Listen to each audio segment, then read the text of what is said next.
agora nós vamos ver aqui veículos para exame.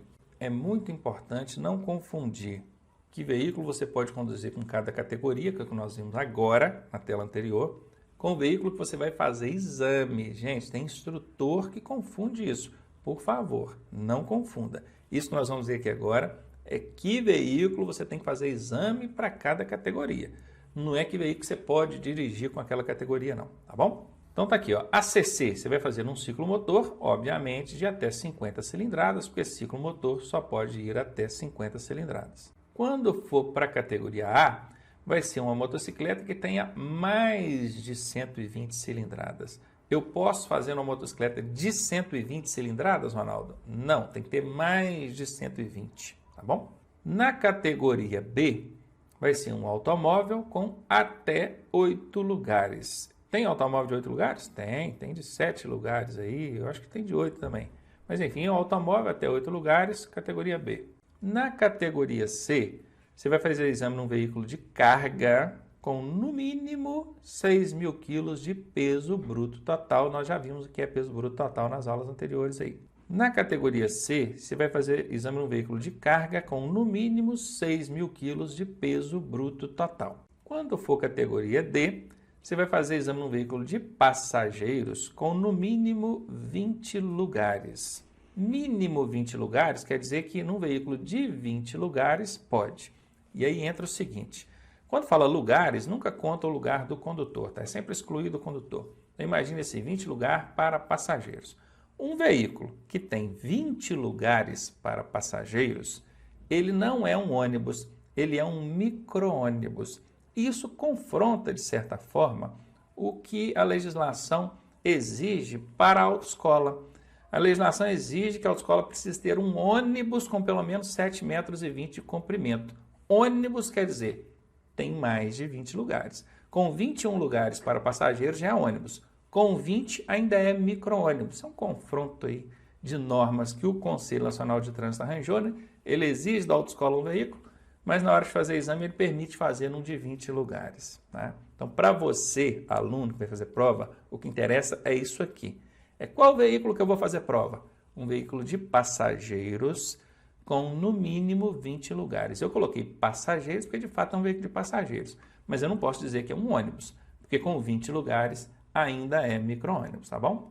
E por fim, a categoria E, onde você vai ter que fazer exame numa combinação de veículos. Você já aprendeu que combinação de veículos no plural é que são 2 veículos.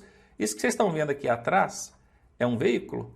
Isso tem uma placa diferente desse outro veículo que vocês estão vendo aqui na frente. Cada um desses veículos, ó, o semi-reboque, esse que está aqui atrás, mais a unidade tratora, esse que está aqui na frente puxando o semi-reboque, cada um é um veículo. Cada um tem uma placa, cada um tem um documento. Sabia disso? Pois é, então são 2 veículos, é plural, combinação de veículos. E nesse caso aqui, os 6.000 quilos de peso bruto total corresponde apenas ao reboque ou semi-reboque, né? Porque nesse caso aqui é semi-reboque, ele é apoiado na unidade tratora. A legislação diz reboque ou semi-reboque. Eu só não coloquei o semi-reboque aqui porque não cabia, tá bom? Mas reboque ou semi-reboque de no mínimo 6.000 kg de PBT. Qual que é a diferença desses 6.000 kg aqui para esses 6.000 kg? É que aqui em cima, na categoria C, o caminhão todo 6.000 kg de PBT. Aqui embaixo, apenas o semi-reboque tem que ter 6.000 kg de PBT. Aí está apresentado para vocês qual veículo você vai ter que fazer exame para cada uma dessas categorias. E repito, não confunda isso aí com qual veículo você pode dirigir com cada uma dessas categorias. Se você voltar na tela anterior, um pouquinho atrás, você vai ver que lá a categoria D, por exemplo, é para conduzir veículos com mais de 8 lugares, né? E aqui já exige no mínimo 20 para poder fazer o exame. Então não confundam, não misturem isso, por favor. E agora falando aqui daqueles condutores profissionais. Esse aqui, por exemplo, ó, exerce atividade remunerada. Remunerada é din-din, né? Ele ganha dinheiro dirigindo veículos aí. Esse caso aqui específico é o do transporte coletivo. Coletivo de passageiros, é o ônibus, conforme vocês veem aqui. Exige-se dele que ele tenha aqui categorias D ou E, pode ser uma ou outra, 21 anos, até porque ele não chega na D ou E com menos de 21 anos, e um curso específico para transporte coletivo. É um curso, não tem nada a ver com aquele lá da autoescola, tá? É um curso de 50 horas aulas, onde ele vai ver assuntos diretamente relacionados à atividade de transporte coletivo de passageiros. Exige-se também dele, isso vai ser observado no prontuário dele, que não tenha cometido mais de uma infração gravíssima. Presta atenção, mais de uma, tá? Se ele tiver uma infração gravíssima, problema nenhum.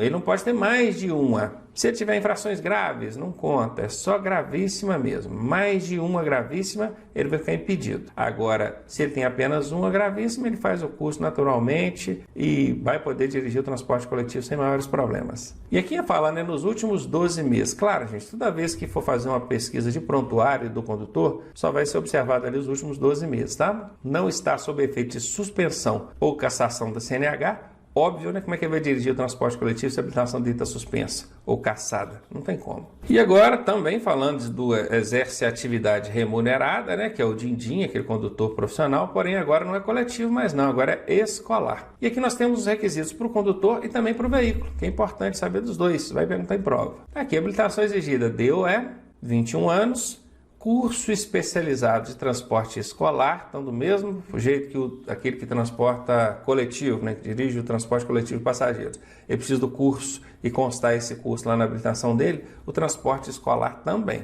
50 horas aulas, é a mesma carga horária daquele curso especializado para coletivo. Ele não pode ter cometido mais de uma infração gravíssima, guardem bem isso, nos últimos 12 meses, e não pode estar sob efeito de suspensão ou cassação da CNH. Eu quero até aproveitar para falar sobre esse mais de uma gravíssima aqui. Durante o curso teórico aqui, a gente esbarra numa regrinha que diz assim, você não pode cometer nenhuma infração grave nem gravíssima ou ser reincidente em média. Direto a gente esbarra nessa regrinha. Eu quero mudar a minha categoria tenho B e quero mudar para C. Eles vão puxar a informação do prontuário. Não pode ter nenhuma infração grave nem gravíssima, nem ser reincidente em média. Eu tenho habilitação provisória, quero trocar na definitiva. Eles vão puxar lá o seu prontuário. Não pode ter nenhuma infração grave nem gravíssima e não pode ser reincidente em média. Então essa regrinha do nenhuma grave nem gravíssima ou reincidente em média, ela é uma regrinha padrão. Só que no slide anterior, quando a gente falou do transporte coletivo, e agora aqui no transporte escolar, e ainda vai acontecer mais algumas vezes para frente, vocês vão ver também, essa regrinha do grave ou gravíssimo ou reincidente em média, ela foi quebrada. Agora é mais de uma gravíssima. Não é qualquer infração grave ou grave, é mais de uma. Ele pode ter uma infração gravíssima que ele vai fazer o curso de transporte escolar, vai poder dirigir o escolar dele tranquilamente. Percebeu isso, a diferença? Então, estou só chamando a sua atenção para você quebrar essa regrinha nesses casos que a gente está vendo aqui. Foi do coletivo, está sendo do escolar agora e ainda vai aparecer aí mais algumas vezes para vocês. O veículo que vai fazer esse transporte escolar também precisa ter aí ou cumprir alguns requisitos. Quais são? Ele precisa ser identificado com uma faixa amarela de 40 centímetros de largura, escrito escolar, obviamente. Então a largura dessa faixa, você tem aqui, isso aqui, tem 40 centímetros, né? Pegando de cima tem embaixo aqui, Para mim isso aqui é altura, né? Mas lá no Código de Trânsito consta como largura, então vamos falar lá, coloca largura. Então é largura, 40 centímetros, cor amarela, escrito escolar. Cuidado para não confundir com o da autoescola, tá? Que o da autoescola também tem uma faixa amarela, só que ela não é de 40 centímetros não, é a metade. O da autoescola é de 20 centímetros. Ronaldo, pergunta-se em prova? Pergunta. Por incrível que pareça, pergunta. Então guarde isso, tá? A faixa amarela aí do escolar é 40 centímetros, da autoescola é 20 centímetros. Ele precisa ser registrado como veículo de passageiros. Cuidado com isso, que na prova eles são maldosos, mudam só essa palavra aqui. Tem que ser registrado como veículo especial. Tem que ser registrado como veículo de aluguel. Tem que ser registrado como veículo de coletivo, né? Passageiros, guardem bem isso aqui. Ele precisa passar por inspeção semestral para verificação da segurança dos equipamentos. É de 6 meses, né? Levar lá para fazer uma inspeção aí. Ele precisa de cinto de segurança para todos os ocupantes do veículo. É até engraçado, porque normalmente o escolar ele transporta crianças. E crianças de até 7 anos e meio, essas crianças precisam de usar um dispositivo auxiliar de retenção. Se for pegar uma criança aí de 7 até, vamos botar aí, 7 anos, para transportar no seu automóvel, você vai precisar de um assento de elevação para colocar essa criança lá. Se você pegar uma criança que tem entre 1 e 4 anos de idade, você vai precisar de uma cadeirinha. Engraçado que o veículo de transporte escolar, ele não é obrigado a dispor desses dispositivos auxiliares, que é a cadeirinha, o assento de elevação, mas é obrigado a ter cinto para todos os ocupantes. Para quê?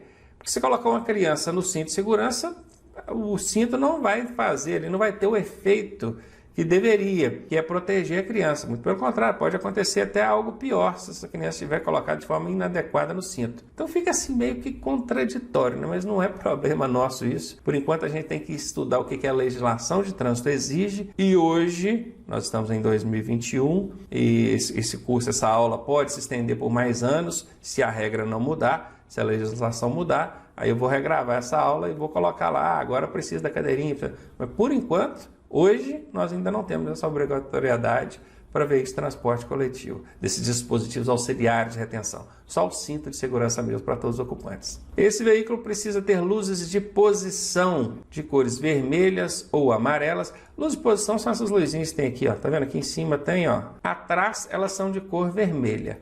E lá na frente elas são de cor amarela ou âmbar, né? Pode ser uma cor clara. Claro, vamos colocar assim, cor amarela ou âmbar. Ele precisa também de tacógrafo. Tacógrafo. Eu sei que muitos de vocês nunca ouviu falar essa palavra na sua vida. Tacógrafo. O que é isso? Isso parece com um velocímetro. Não é um velocímetro, não, porque o velocímetro ele mostra a velocidade que você está, mas não registra. O tacógrafo mostra a velocidade e registra essa velocidade para fins de fiscalização depois, para ver se esse condutor está excedendo velocidade, se está trabalhando dentro dos tempos determinados, tudo bacaninho. Não vamos entrar em maiores detalhes não, porque não vai especular muito na sua prova sobre o que é o tacógrafo não. Ele é um registrador de velocidade, tempo de trabalho, distância percorrida. Registrador. Ele é diferente do velocímetro por isso, porque ele registra. O velocímetro não. Então, apresentados aqui para vocês os requisitos para o condutor e também para o veículo de transporte escolar. Vamos ver aqui agora o operador de máquina. Também é AR, ó, exerce atividade remunerada. Claro, ninguém compra uma máquina dessa para ir passear, né? Para ir para a igreja, para ir para a casa da namorada. Claro que é atividade remunerada. Então aqui é din-din, é AR, exerce atividade remunerada, nesse caso operador de máquina. Quais as categorias de habilitação exigidas para conduzir uma máquina, hein? Tá aqui, ó, C, D ou E. Se tiver uma das três vale. No mínimo C. Observação, não é obrigatória a habilitação para operar essas máquinas em canteiros de obras, ou seja, fora das vias públicas. Claro, gente, isso é óbvio, porque a habilitação é exigida para conduzir o veículo na via pública. Imagina essa máquina lá num canteiro de obra, dentro de uma mata, derrubando árvores, ou escavando buraco, cortando barranco, sei lá. A habilitação vai, chega lá o guarda de trânsito, vem cá ver se tem habilitação. Não tem como. Então, fora da via pública, ou seja, no canteiro de obra, o operador dessa máquina não precisa nem ser habilitado.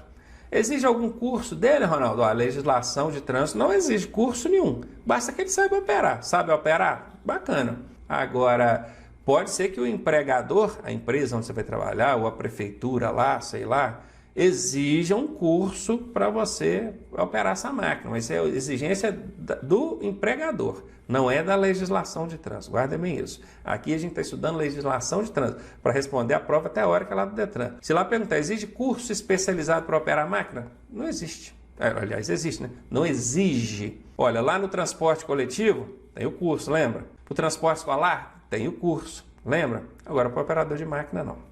E aqui diz que o trator de roda e os equipamentos automotores destinados a executar trabalhos agrícolas poderão ser conduzidos em via pública também por condutor habilitado na categoria B.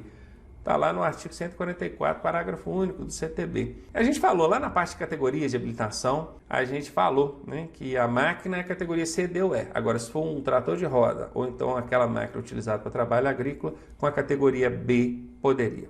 Mais um EAR aqui, o exerce atividade remunerada, sempre botar o cifrãozinho aqui para a gente lembrar que é din-din, né? Agora, produtos perigosos. Produtos perigosos, olha aí o caminhãozinho com a identificação dele e tal. Quais são os requisitos, hein? Habilitação B, C, D ou E. A hora que aparece aqui B, C, D ou E, o pessoal já dá um pulo, né? Abre os olhos, arregala assim, B? Categoria B de automóvel? Eu posso dirigir um caminhão com carga perigosa? Não, um caminhão não. Mas uma caminhonete pode. Esqueceu que caminhonete também pode transportar produto perigoso? Então, Ué, Ronaldo, mas então a categoria A também deveria ter entrado aí nesse negócio, porque eu sei que tem pessoal pilotando moto ali, transportando botijão de gás, não é? Pois é, mas o Código de Trânsito Brasileiro, a legislação de trânsito, para a categoria A, não exige esse curso, essa preparação aqui para transporte de produtos perigosos. Talvez pelo volume, é pouco, é pequeno, tá? Então, de B para frente, já tem que ter o curso, bacaninha, vai transportar o produto perigoso lá. Categoria A não exige. Tem que ter 21 anos, tá? Aí se ele tem categoria B, né, com 18 anos, ele consegue tirar a categoria B. E quer fazer o curso de MOP aqui, ele tem que ter 21 anos. Tá? Com 18 ele não vai conseguir, não. Ele precisa do curso específico para carga perigosa. Né? Eu acho que a sigla desse curso é Curso Especializado de Transporte de Produtos Perigosos. Essa aqui é a sigla que vai aparecer lá no seu Renache, CETPP. Antigamente o pessoal chamava de MOP, né? MOP. Depois passou a ser chamado de MOP, com 2 P's. Né? São siglas que ainda hoje a gente vê sendo utilizadas.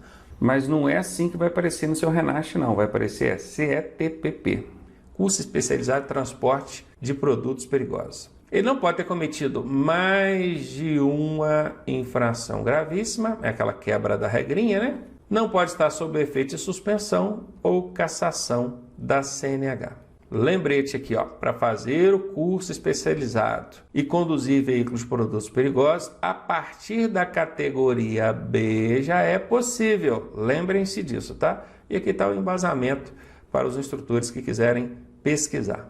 Carga indivisível é aquela carga que não tem como transportar ela fracionada, ela só tem como ir inteira. Olha que iate top, hein? Esse aqui é o meu que eu estava levando lá para a Marina, lá, ó.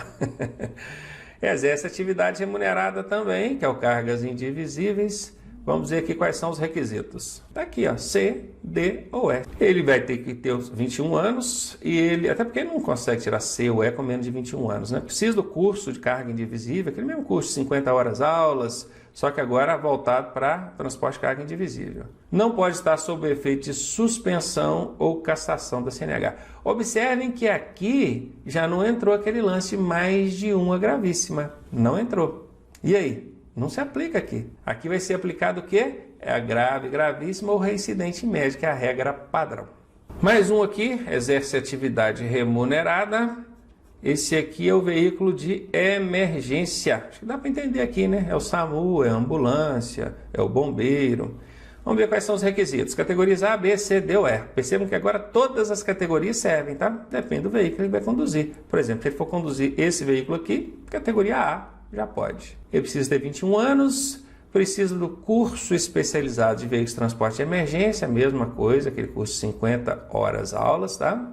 Não pode ter cometido mais de uma infração gravíssima nos últimos 12 meses e não pode estar sob efeito de suspensão ou cassação da CNH. E agora, por fim, o motofrete ou mototáxi. O motofrete é o que faz frete, transporta carga. O mototáxi é o que transporta pessoas.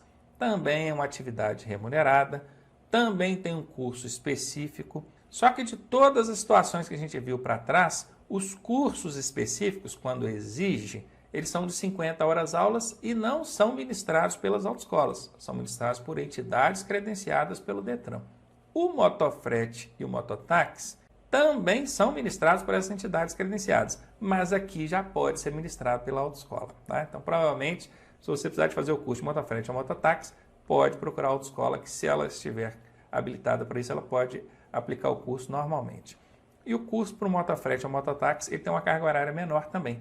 Enquanto os outros especializados, que é o carga perigosa, carga indivisível, emergência, escolar e coletivo, todos eles, cada um tem 50 horas aulas cada um, o carga perigosa o motofrete ou mototáxi, ele tem apenas 30 horas aulas no curso dele. Então tá aqui, a categoria tem que ser A, obviamente, né, que é para conduzir motocicleta, mas aqui já exige um mínimo de categoria A, olha, coisa que não aconteceu nas outras lá para trás.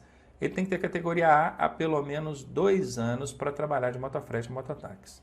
Ele precisa ter 21 anos de idade e precisa ter o curso específico, que nesse caso aqui agora tem 30 horas aula e não 50 como nos outros cursos especializados. Também não pode estar sob o efeito de suspensão ou cassação da CNH.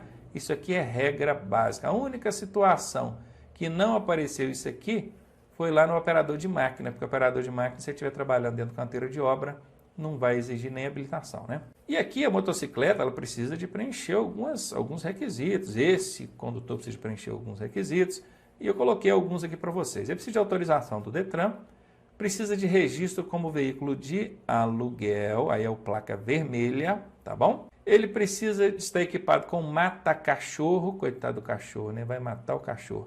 Mas é esse dispositivo que aqui na ilustração está azulzinho aqui para você, ó, que é para proteção das pernas aqui. Ele precisa de estar com antena corta-pipas, essa azulzinha que está aparecendo aqui em cima, aqui, tá vendo? Isso é para linha, né, de pipa, de cerol, não pegar aqui no pescoço do condutor, né, obviamente. Ele também precisa de passar por uma inspeção semestral para verificação de segurança e o baú precisa estar dentro das especificações. Eu não coloquei quais são as especificações, porque isso não é algo que vai ser perguntado na sua prova no Detran, tá bom? A não ser que você estivesse aí fazendo um curso específico, uma prova, né, específica do transporte aqui do mototáxi ou motofrete. Aí seria o caso. Mas não sendo, para nós, interessa só o que está na tela aqui. E agora nós vamos ver aqui sobre os condutores de veículos e condutores com necessidades especiais. Eles são chamados hoje de PCD, que significa Pessoas com Deficiência. Essa é a forma convencionada de se referir a essas pessoas com necessidades especiais. O portador de deficiência pode habilitar-se desde que... Aqui eu fiz menção a portador de deficiência, onde o adequado seria pessoa com deficiência, porque é exatamente assim que está na legislação, tá? Só para ficar aqui mais voltado para o que a gente vai enfrentar em prova teórica. Ele pode habilitar-se desde que o veículo esteja adaptado à sua deficiência. Para isso, ele vai fazer um exame especializado, aquele primeiro exame de aptidão física e mental que a gente faz lá na clínica, ele vai fazer um exame especializado. Isso acompanhado por uma equipe de junta de peritos e médicos que vão analisar a deficiência que ele tem e então determinar qual é a adaptação ou adaptações que o veículo precisa para cada caso.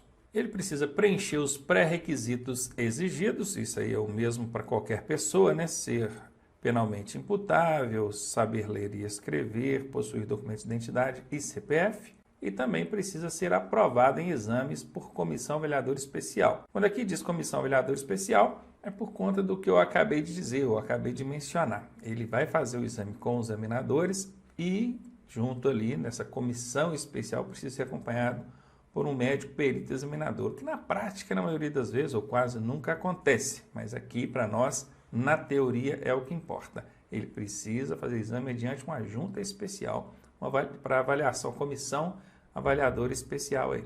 O condutor estrangeiro pode dirigir no Brasil com sua habilitação estrangeira? Pode, olha, permitido por até 180 dias, desde que amparado por convenção internacional.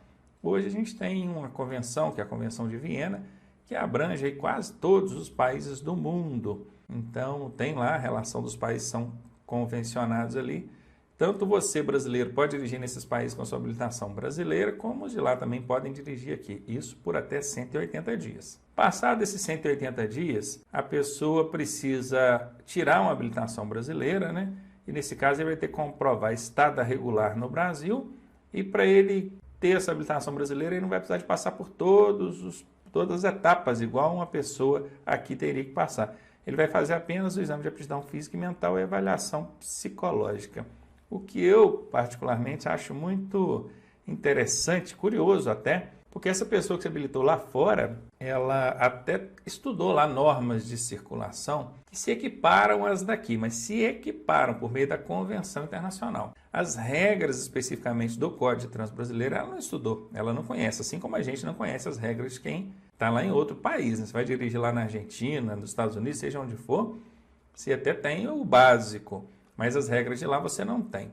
Então pensa, na minha opinião, o exame de aptidão física, mental e psicológica seria o de menos.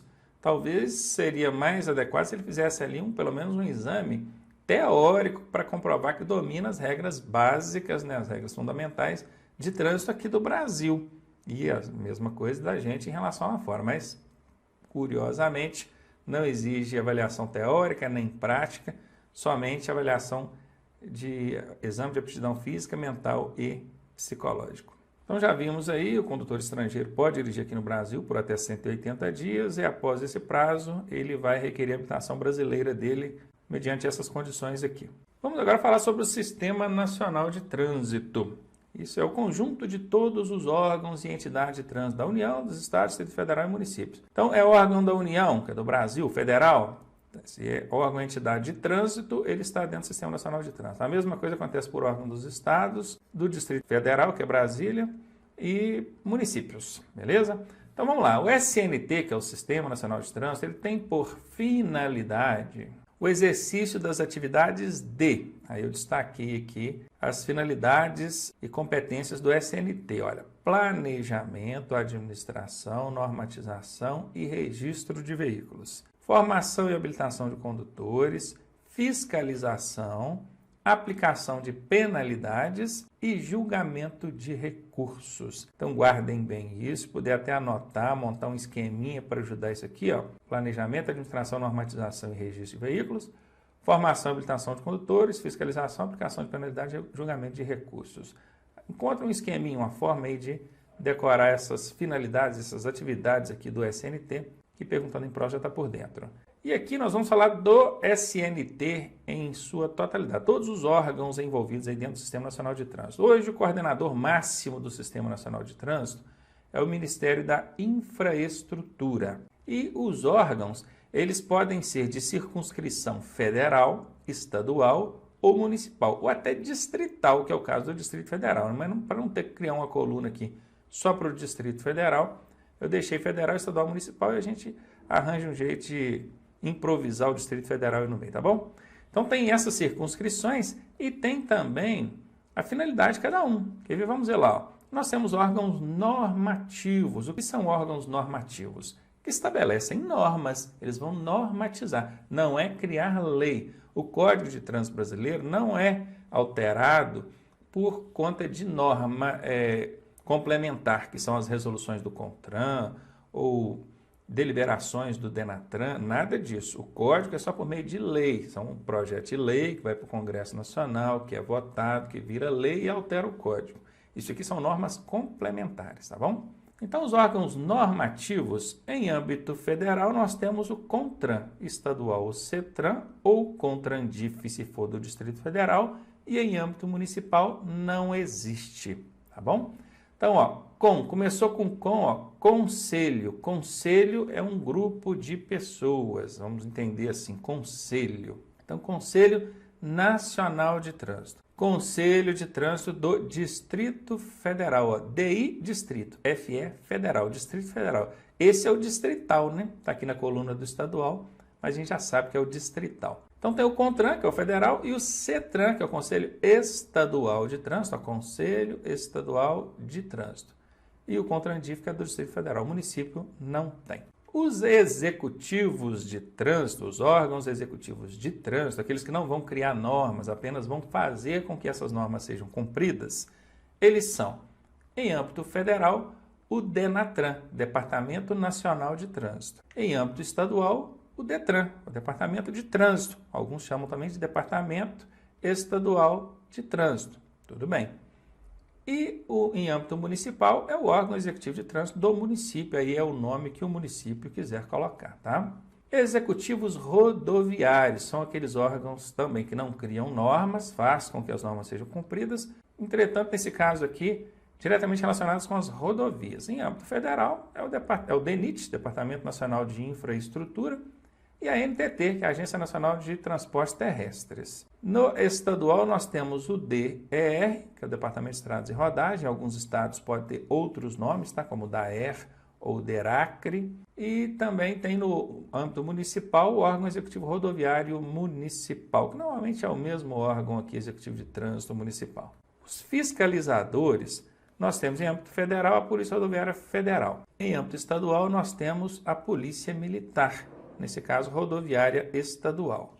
Em âmbito municipal, nós temos os agentes de trânsito e a Guarda Municipal, que também ela fiscaliza trânsito hoje. Isso já foi decidido pelo STF e, obviamente, essa Guarda Municipal é em convênio aqui com o órgão de trânsito municipal. O agente de trânsito já não precisa de convênio porque ele é um servidor que presta serviço dentro desse órgão executivo de trânsito municipal. Já a Guarda Municipal, não. A Guarda Municipal, ela precisa de convênio com o órgão municipal de trânsito para poder fazer a fiscalização de trânsito. E, por fim, nós temos os órgãos recursais, aqueles que vão julgar, né, os recursos interpostos pelos infratores, aqueles condutores que tomarem multas de trânsito aí. Então, vai ser sempre JARI, tá? JARI, Junta Administrativa de Recursos de Infrações. Junta Administrativa de Recursos de Infrações. Sempre vinculada ao órgão que está cuidando ali do processo. Por exemplo, a PRF tem a JARI dela. Então, se você foi autuado aí, tomou uma multa, na verdade, da Polícia Rodoviária Federal, você vai recorrer à JARI da Polícia Rodoviária Federal. Você tomou uma multa do DENIT, você vai recorrer à JARI do DENIT. Você tomou uma multa do DR, você vai recorrer à JARI do DR. Se você tomou uma multa pelo órgão executivo de trânsito municipal, você vai recorrer à JARI do órgão executivo de trânsito municipal. Tá bom? Aqui vocês podem observar que alguns órgãos estão marcados com asterisco. O que esse asterisco quer dizer? Está aqui embaixo, olha. Primeiro aqui, ó, DENIT, ANTT e DETRAN têm competência de fiscalização também. Então saibam, órgão executivo rodoviário, DENIT, ANTT e DETRAN. Aqui está dizendo que o DETRAN é um órgão executivo de trânsito e que o DENIT e a ANTT é órgão executivo rodoviário. Mas eles têm competência de fiscalização também. Então eles poderiam estar aqui também, ó, dentro da linha aqui dos fiscalizadores. E em segundo, o CETRAN e o CONTRANDIF têm função de julgador também. CETRAN, cadê o CETRAN? O CETRAN está aqui, ó. O CETRAN é um órgão normativo. Ele é julgador? Sim, ele julga recursos de decisões da JARI, porque a primeira instância é a pessoa recorrer à JARI. Aí ela perde na JARI, ela pode recorrer de novo. Ela recorre em segunda instância, que é ao CETRAN. Isso em âmbito estadual. Se for dentro do Distrito Federal, vai ser o CONTRANDIF. Tudo bem? Ah, Ronaldo, e se for de um órgão federal? Vai ser uma junta especial da JARI quem vai julgar. E por último, mais uma última dica aqui para vocês. Sempre que aparecer lá, começou com a letra C, olha, CONTRAN, CETRAN, CONTRANDIF, é órgão normativo. Começou com D, os departamentos são órgãos executivos. Tranquilinho? Aqui, ó, dentro do DETRAN, quando a gente tem um estado que é grande, por exemplo, o estado de Minas Gerais, criam-se então as chamadas CIRETRANs. CIRETRAN é Circunscrição Regional de Trânsito. Se você procurar no Código de Trânsito Brasileiro, na legislação de trânsito, você não vai encontrar CIRETRAN. Esse órgão aqui, isso na verdade nada mais é que o DETRAN representado no interior do estado. Imagine um estado do tamanho de Minas Gerais. Se tudo que acontece dentro do estado tivesse que ser resolvido em um único órgão, lá na capital, Belo Horizonte, no DETRAN, não daria conta. Então ele vai criando regionais. A gente pode dizer que dentro de cada regional dessa tem uma regional do DETRAN, que o órgão acabou dando o nome de CIRETRAN, mas isso por conta dele. Se você procurar na legislação de trânsito, você não encontra. Se você procurar dentro do capítulo 2 do Código de Trânsito Brasileiro, que trata dos órgãos e entidades do Sistema Nacional de Trânsito, você não vai encontrar CIRETRAN. Não acha, tá bom? Mas e aí, Ronaldo, pode cair na minha prova lá CIRETRAN? Não vai cair. CIRETRAN não vai. Eu estou dizendo mais que é para fins de qualquer dúvida que você tem em torno disso aí. E agora eu destaquei aqui algumas atribuições desses órgãos e entidades do Sistema Nacional de Trânsito, mas destaquei algumas principais só, tá? São as que mais têm caído em prova. O CONTRAN, por exemplo, é ele quem estabelece as normas e por meio das resoluções, que são normas complementares. Isso não altera o código, isso complementa o Código de Trânsito Brasileiro. Ele coordena o Sistema Nacional de Trânsito. Vejam bem, o CONTRAN é um coordenador do Sistema Nacional de Trânsito, mas o coordenador máximo, o geral, o grandão, é o Ministério da Infraestrutura, não confunda isso. E é o CONTRAN também quem estabelece as câmaras temáticas. O que são câmaras temáticas? São grupos de especialistas que vão debater assuntos relacionados à fiscalização, educação de trânsito e por aí vai. Quem estabelece as câmaras temáticas? Pergunta direta em prova. É o CONTRAN. O DENATRAN, que é o Departamento Nacional de Trânsito, já não é um órgão normativo, ele é executivo. Ele cuida de várias atribuições, mas duas que têm sido perguntadas direto em prova. É ele responsável pelo registro da CNH, que é a Carteira Nacional de Habilitação. Como é que chama esse registro? É o RENASH. Registro Nacional de Carteiras de Habilitação. E é também o DENATRAN que cuida do registro de veículos, Registro Nacional de Veículos Automotores. Guardem bem, registrar a habilitação, registrar os veículos, é executar alguma coisa. Então, se é executar, não cabe aos conselhos, cabe aos departamentos. É o DENATRAN quem faz por intermédio dos DETRAN, são os órgãos executivos de trânsito. Guardaram isso? Então, ó, é um registro nacional, então só pode ser de competência de um órgão nacional. Quem são os órgãos nacionais aí? CONTRAN e DETRAN, ou DENATRAN. Quem que vai registrar? É o CONTRAN ou o DENATRAN? O DENATRAN, claro, porque o CONTRAN não registra nada, só estabelece normas, tá bom? O DETRAN, que é a formação de condutores, ele vai cuidar disso. Quem cuida do seu processo de formação? É o DETRAN. E também expedir a CNH e a licença de aprendizagem. O DETRAN expede também a documentação do veículo, tá? Que é o CRV e o CRLV, que daqui a pouco a gente vai ver melhor que documentos são esses. É o DETRAN quem forma os condutores, é o DETRAN quem expede a CNH, a LADV, o CRV do veículo, o CRLV do veículo. E por fim a JARI, que dentre algumas competências que ela tem, algumas poucas, a principal é julgar recursos de infrações. Junta Administrativa de Recursos de Infrações. Não se esqueça disso.